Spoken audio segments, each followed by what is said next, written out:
Komisi Pemilihan Umum KPU memutuskan menghentikan penayangan real count atau perolehan suara sementara pemilu 2024 di laman publikasi Sistem Informasi Rekapitulasi atau Sirekap karena menimbulkan polemik di masyarakat.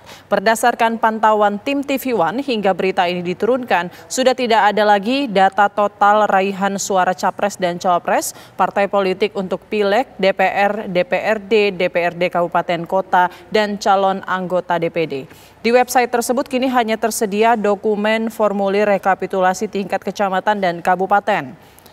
Publik bisa mengunduh formulir tersebut untuk mengecek satu persatu raihan suara peserta pemilu. Sementara itu, KPU telah merampungkan rapat pleno penghitungan suara PPLN Pemilu 2024 dari 127 PPLN, paslon nomor urut 2 Prabowo Subianto, Gibran Rakabuming Raka berhasil memimpin dengan perolehan 421.605 suara. Hasil rekapitulasi suara pemilu 2024 rencananya diumumkan oleh KPU pada 20 Maret mendatang.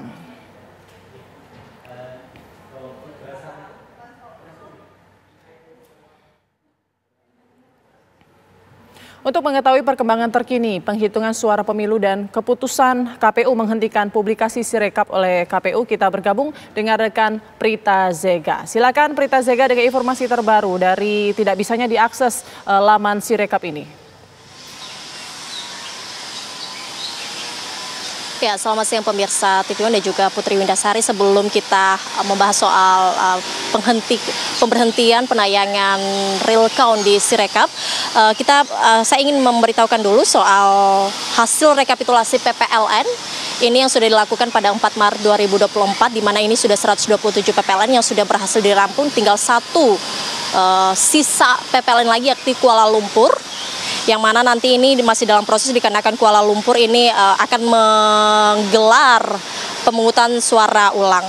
Dari 127 PPLN ini pemirsa, paslon 02 Prabowo Gibran menang telak dengan perolehan suara 421.605 suara. Kemudian disusul oleh paslon 02 Anies Mohaimin dengan perolehan 120.085 suara. Kemudian paslon 03 Ganjar Mahfud dengan perolehan 117.351 suara.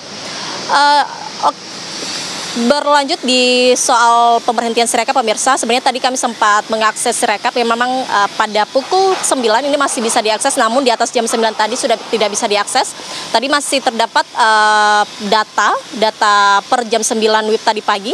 Ini juga masih diungguli oleh paslon 02 yaitu Prabowo Gibran dengan perolehan 58,82%, kemudian paslon 01 dengan perolehan 24,49% dan paslon 03 dengan perolehan 16,68%, di mana tadi per jam 9 ini masih data yang sudah masuk KPU yakni sebesar 78,10%. Tadi soal update bagaimana Sirekap kemudian diberhentikan oleh KPU, ini kami juga masih belum mendapatkan informasi yang terbaru hari ini, karena memang hari ini kami sudah mencoba untuk menghubungi komisioner KPU karena memang hari ini juga tidak ada agenda di KPU. Namun saya bisa mereview soal pernyataan dari Idam Holis selaku komisioner KPU yang pada saat 4 Maret 2024 di mana dirinya mengatakan bahwa pemberhentian penayangan real count ini di Sirekap dikarenakan memang tingginya tingkat kekeliruan pembacaan oleh Sirekap sehingga ini tidak sesuai dengan hasil di TPS dan akhirnya ini menimbulkan kesalahpahaman publik. Namun pemirsa, dengan diberhentikan Sirekap ini bukan berarti ini menutup akses publik untuk mendapatkan hasil penghitungan suara. Karena memang dalam Sirekap ini nantinya KPU tetap akan menggugah formulir foto asli formulir C hasil pleno dari TPS ini sebagai bukti autentik perolehan suara. Nah, kalau kita lihat juga memang sekarang di tampilan Sirekap ini tidak ada lagi grafik-grafik ataupun tabel dan juga numerik dalam jumlah suara di suatu wilayah, karena memang dalam Sirekap ini menunya hanya untuk memeriksa foto asli formulir C hasil TPS. Namun dengan diberhentikan Sirekap ini pemirsa, KPU tetap berfokus akan melakukan penghitungan suara secara manual baik itu di tingkat kabupaten, kota dan juga provinsi. Demikian, kembali ke Anda di studio. Baik, terima kasih Prita Zega mengabarkan langsung dari gedung KPU RI.